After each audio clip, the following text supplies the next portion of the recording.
Hello, welcome to another episode of Montana Shares, your opportunity to find out about the nonprofits that make our state great. We'll have a little departure from that today. I'm your host, Bill Crane, and we have Bethany from the Blackfoot River Brewing Company. And this is a first. This is our opportunity to talk about sort of the other half of public-private partnerships that go on regularly and we never acknowledge enough. Oh, well, thanks for having me. You bet. Welcome to the show. So, without really knowing where I'm going with this, I'm just going to toss out, what's your business philosophy? Because I know how it ties in a lot with nonprofits, but what is your business philosophy? Let's start with that. Sure. You know, when the Blackfoot started, one of the goals for the original partners was to make sure that we had a really good foundation in the community. So you can look at it like a three-legged stool. You make a really good product. You take good care of your employees, and then you get back to the community. So, and that's really a good foundation for us. I think we have really managed to maintain that over the 20 years we've been in business. And so that's how some of our community giving has gotten started. It's important if we're going to be successful and we want people to come in our door, we should be giving back too. Okay. So let's get into one of the specifics. I would say one of the shining examples is your community. Is it just community night? Community Mondays. To get it exact. Yeah. You sort of set the stage for something that's been copied by most every brewery in town and in the state. Right. So we had seen that sort of program in other breweries in the nation, but when that started, you know, Montana didn't have that many breweries, so it was a really good opportunity to sort of solidify a program for giving instead of giving just but from being asked. So it allowed us to set up a program throughout the year so we could accommodate more organizations, and it's been super successful. So we've been doing it since 2010. We've raised over $204,000, which is, for a small business, I think pretty great. Well, $204,000 is huge. Let's just say huge. It's great. I love writing that number on the board, which was your idea. Thank you, to have a board in the tap room which shows people who's coming up in the lineup and then how much we've given.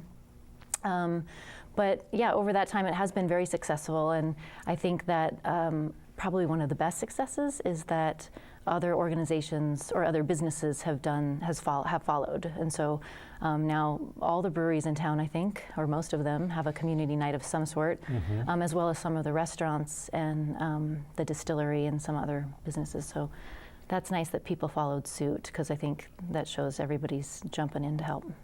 If I were to ponder it, if you're at 204,000 as the leader, as I see it, even these other ones, it's going to add up. There's at least probably $500,000 statewide, if maybe not pushing up toward $1 million, that's been donated to nonprofits if you looked at it statewide. Is that anywhere good guess, do you think?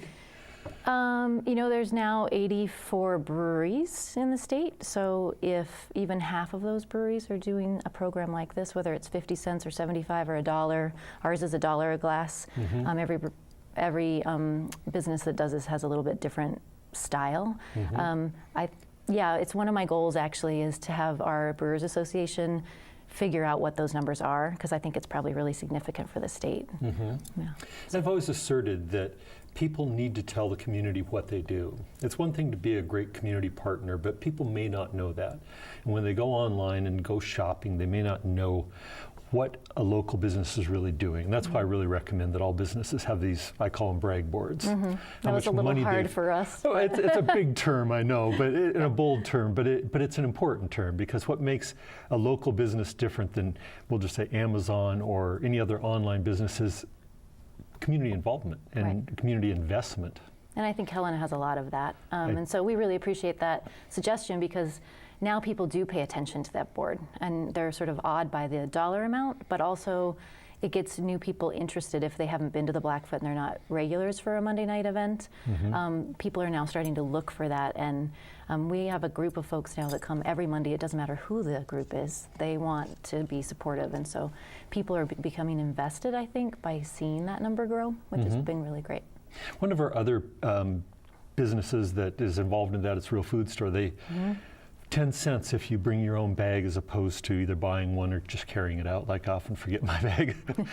But that 10 cents has added up to $36,000 or something. I mean, all these things add up. They're amazing. Right. And I notice that every time I go to the store as well. And it is really a powerful message for folks to see that even a little bit can make a difference.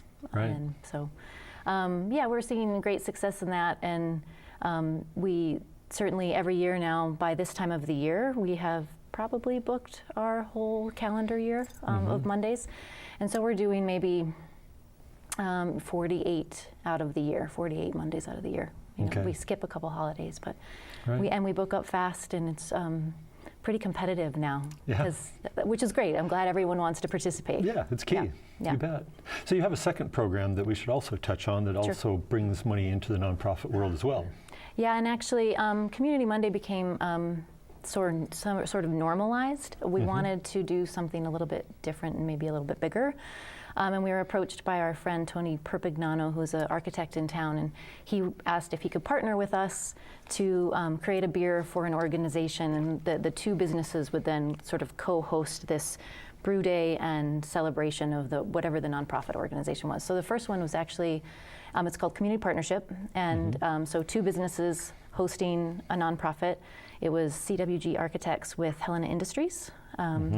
Way back when, that was several years ago. You bet. And it was really successful, and now we do 4 of those programs every year and partner so far with people like Prickly Pear Land Trust, the Montana Wildlife Federation, MWA was another MWA, one. There's so many, actually, it's hard to keep track of all the different organizations. Montana Legal Services, and then we've had great business partners, which it's interesting to collaborate when you have 2 very different businesses, like an architecture firm and a brewery, right? But we can come together in these programs and support people. We're going to do the Humane Society this year, which will be new. We're going to actually do a pet adoption day at the Blackfoot, which will be really fun as part of that program. So yeah, there's fun, and that program's really fun because you can be so creative with what you do with that. So you have a beer that's produced, the sales from that beer benefits the nonprofit organization, which is great, but the outreach part can be really fun. So we're trying to get a little bit more creative about how we celebrate those organizations. So with MWA, we actually did an outdoor block party in front of the Blackfoot with music and the beer, of course, and that was really fun. The Humane Society will do the adoption day, and we're trying to just get a little bit more creative in that way. Humane Societies always come up with such wonderful names for stuff, like spaghetti dinner and things like that. Have you come up with a name that you can reveal yet, and is it witty? So that's an interesting issue with the business. Our Blackfoot business model is we're not very witty in our names. It's Blackfoot IPA, so we'll see. We'll see if we can get out of the box a little bit on that. But And so is there anything else in the future? I mean, this is a great incredible support of the community, but you've always kind of alluded that there may be something else. Oh, what's next, right? Well, like I said, we were trying to be a little bit more creative with the community partnerships, and we have one coming up with Helena Food Share, actually, with Mardi Gras, which is March 5th. But for our brew day, we've turned things around a little bit and trying to make the actual brew day of Mardi Gras Red also maybe a little bit of a fundraising day. So we're going to have them the Helena Food Share folks are going to bring their food demonstration cart to the Blackfoot, and we're going to serve donors lunch at the Blackfoot. So we're hoping that increases the impact of our event. So that's one kind of new step, is again just figuring out how to make these events more powerful, whether it raises more money or it raises more awareness, one or the other, or maybe both, hopefully. But what's next? I don't know. It's a question. I think that we now have community nights most nights of the week in Helena, and they maybe have lost a little bit of their flavor for folks. The partnerships, I don't know if we can have more than 4 a year. That seems like a lot without diminishing those events, but so I'm working on it. We're working on some ideas about what we can do that's a little bit bigger and better.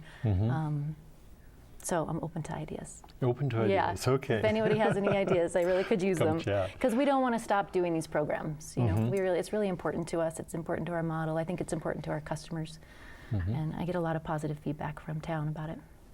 So anything interesting going on just in the brewing business for you in Blackfoot, or kind of off topic for the nonprofit association, but what's interesting going on in brewing right now? All kinds of great new beer styles, actually. We're finding people's tastes are changing a little bit. We have a great team of brewers right now at the Blackfoot that are creating really innovative, fun styles of beer, including sours, and we've some fruit beers, which Blackfoot's never done before. We've always hesitated to add anything like that to our beer, but we've had a berry goza that has been really, really popular. So we're trying our best to meet the goal of, you know, as many beer styles in the year that we can possibly brew, while keeping the IPA on tap all the time, of course, for all of the IPA fans. But so that's happening. It's a really interesting business to be a part of and watch those changes and watch consumers'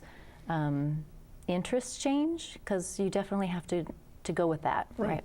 And that part of the business, and the other is that it's still a booming business. It's growing, and Helena has 5 breweries now, with one in planning for East Helena and one in planning for Townsend. So that is probably the most interesting thing for my part of the business, is to watch that growth happen. Yeah, it's kind of interesting. Bozeman has like 7 or 8. Missoula? Bozeman has 13. 13? I'm not even close. That's Missoula amazing. has 17. 17, wow. And more in planning. Yeah, over 80 breweries. It's pretty amazing. Now, I'll probably butcher this stat too, but it seems like I okay. heard that the Phillipsburg Brewery was one of the biggest bottlers in the state. Not obviously on Big Sky's level, but is that even close to true? Yeah, they're doing an amazing job, actually. Phillipsburg is a great local brewery, and they have, you know, they decided what their model was going to be and went for it. And they're doing a really good job. So do tons yeah, of I mean, bottling. none of us are really close to the Big Sky level in the state, but those guys are doing a great job. Yeah. Well, cool. Yeah. Well, thanks for coming on the show. I just wanted to touch base with sort of the other side of the equation. I know you guys are leaders in this, and I thank you a lot for what you do in the community very much. Well, we appreciate it. It's fun for us. Well, cool. Well, thanks for giving us an update. Thanks for coming on the show today. Thanks, Bill. And as always, thank you guys for tuning in, and have a great day.